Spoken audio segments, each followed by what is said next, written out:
মাধ্যমিক আর কিছুদিনের মধ্যে শুরু হচ্ছে। আমরা আমাদের টেক্সট তো মোটামুটি সবই কমপ্লিট, আশা করি সবার প্রিপারেশন ভালোই আছে।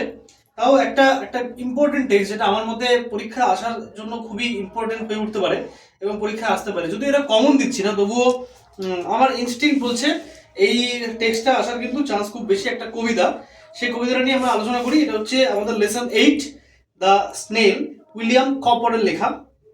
চলো আজকে একবার রিভিশন হয়ে যাক, সবাই মিলে সুন্দর করে পড়ি এবং এর থেকে কোনো প্রবলেম আশা করি এটা এটা এই ক্লাসটা যদি তোমরা দেখে নাও আর থাকবে না।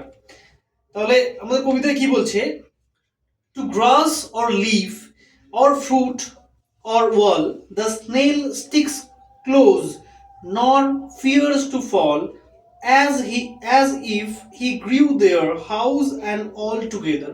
তার মানে টু গ্রাস ঘাসে, অর লিফ অথবা পাতায়, অর ফ্রুটস অথবা ফলে, অর ওয়াল কিংবা দেওয়ালে। The snail sticks close, snail অর্থাৎ শামুক, সে একদম চিপকে থাকে, স্টিক করে থাকে, ক্লোজ। তাহলে স্টিক শব্দটা আমরা লিখতে পারি STICKS। এটা একটা ইম্পর্টেন্ট শব্দ। এটা মানে কি? এটা মানে হচ্ছে একদম জুড়ে থাকা, আঠার মতো লেগে থাকা। ওকে, তারপরে কি আছে? সেকেন্ড প্যারা আসছে within that house secure he hides.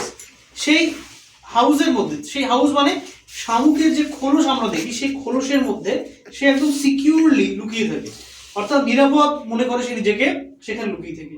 when danger imminent betides, when danger যখন কোনো ডেঞ্জার আসে, যখন কোনো বিপদ আসে। ইমিনেন্ট মানে হচ্ছে, ইমিনেন্ট মানে আমাদের বইতে দেয়া আছে লাইকলি টু হ্যাপেন সুন, মানে কোনো কিছু যেটা সামনে ঘটতে চলেছে, আগামী আসতে চলেছে।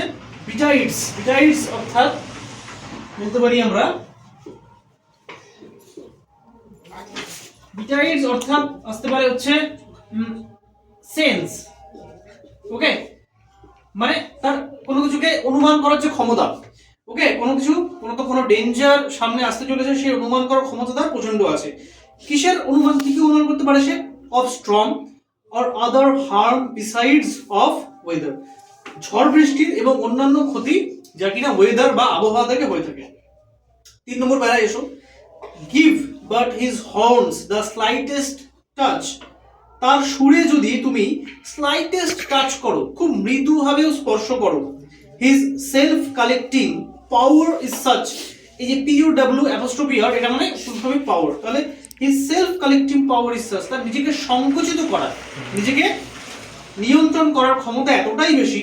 হি shrinks into his house with much displeasure, তার মানে সে সঙ্গে সঙ্গে নিজেকে শ্রিঙ্কস করে নেয়। শ্রিঙ্কস একটা ইম্পর্টেন্ট ওয়ার্ড। শ্রিঙ্কস অর্থাৎ সংকুচিত। Okay, into his house, his house মানে তার নিজের যে খোলস, উইথ মাচ ডিসপ্লেজার অর্থাৎ অনেক বিরক্তি নিয়ে, ডিসপ্লেজার মানে বিরক্তি, অনেক বিরক্তি নিয়ে সে নিজেকে সঙ্গে সঙ্গে নিজের খোলসের মধ্যে ঢুকিয়ে নেয়। wherever he dwells, এটা কিন্তু wherever। ওকে, যেখানেই সে ডুয়েল করে, ডুয়েল মানে বিচরণ করা, ঘুরে বেড়ানো।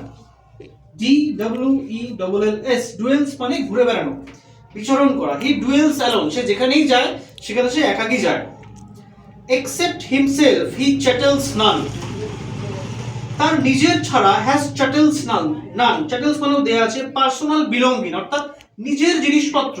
কোনো আমরা বলতে পারি যে চ্যাটেলস মানে হচ্ছে কোনো রকমের সম্পত্তি বা তার কোনো আশেপাশের জিনিস। যেরকম আমাদের অনেক কিছু থাকে, আমাদের পোশাক পরিচ্ছদ থাকে, আমাদের মোবাইল থাকে, নিজের সমস্ত জিনিসপত্র থাকে, কিন্তু তার কিছুই নেই, তার সে নিজে ছাড়া তার কোনো রকম কোনো সম্পত্তি বা কিছু নেই।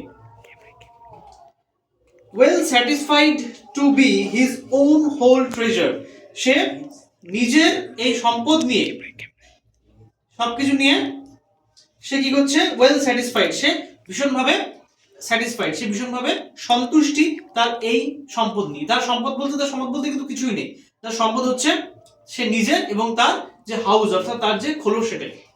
চলো শেষ দুটো প্যারা আমাদের বাকি আছে, শেষ দুটো প্যারা আমরা বুঝে নিই। দাস, এভাবেই, hermit like his life he Leeds.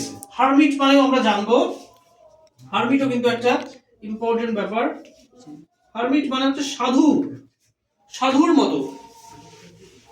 ওকে, সাধুর মতো বা সন্ন্যাসীর মতো।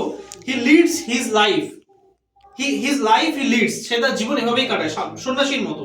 Nor partner of his banquet needs, তার ব্যাঙ্কুয়েটের জন্য, ব্যাঙ্কুয়েট মানে আমরা বলছি কোনো ভোজনালয়, কোনো একসঙ্গে সবাই মিলে যেখানে বসে খাওয়া দাওয়া করে, তাহলে খাওয়া দাওয়া করার জন্যই তার কাউকে প্রয়োজন পড়ে না, আমাদের মানুষদের কিন্তু সেই প্রয়োজনটা পড়ে। And if he meets one only feeds the ফাস্টার, এবং খাওয়ার সময় যদি কারোর সঙ্গে দেখা হয়েও যায় সে কি করে আরো তাড়াতাড়ি খায়, যাতে করে অন্য কেউ তার খাবারে ভাগ না বসাতে পারে। লাস্ট প্যারে চলে এসেছি, who seeks him must be worse than blind, কেউ যদি তাকে খোঁজে বা কেউ যদি তাকে চায় সে অন্ধের থেকেও খারাপ। কারণ এর একটা কারণ তো এটা হতে পারে যে শামুক আমরা যত্রতত্রই দেখতে পাই, যেখানে সেখানে কিন্তু বিশেষত বর্ষার সময় আমরা শামুক খুবই দেখতে পাই, তাই কেউ তাকে আলাদা করে চাইবে, কেউ তাকে আলাদা করে খুঁজবে, এটার কোনো প্রয়োজনই পড়ে না। ব্র্যাকেটে দিয়েছে he and his house are so combined, সে এবং তার হাউস অর্থাৎ সে এবং তার খোলস দুটো এতই পরস্পরের সঙ্গে সম্পৃক্ত, তা তো আমরা জানি সম্পৃক্ত, কারণ দুটো তো একই জিনিস। If finding it he fails to find its master, যদি আমরা শামুককে খুঁজেও পাই তাহলে তার মাস্টারকে খুঁজে পাওয়া ভীষণ কঠিন। তার মাস্টার মানে যে মূল শামুক, কারণ শামুককে খুঁজে পেলে বেশিরভাগ সময় আমরা দেখবো সে তার খোলসের মধ্যে ঢুকে আছে, সেখান থেকে মূল শামুককে পাওয়া অর্থাৎ তার মাস্টারকে পাওয়া আরো বেশি কঠিন। তাহলে এই রইল আমাদের টেক্সট।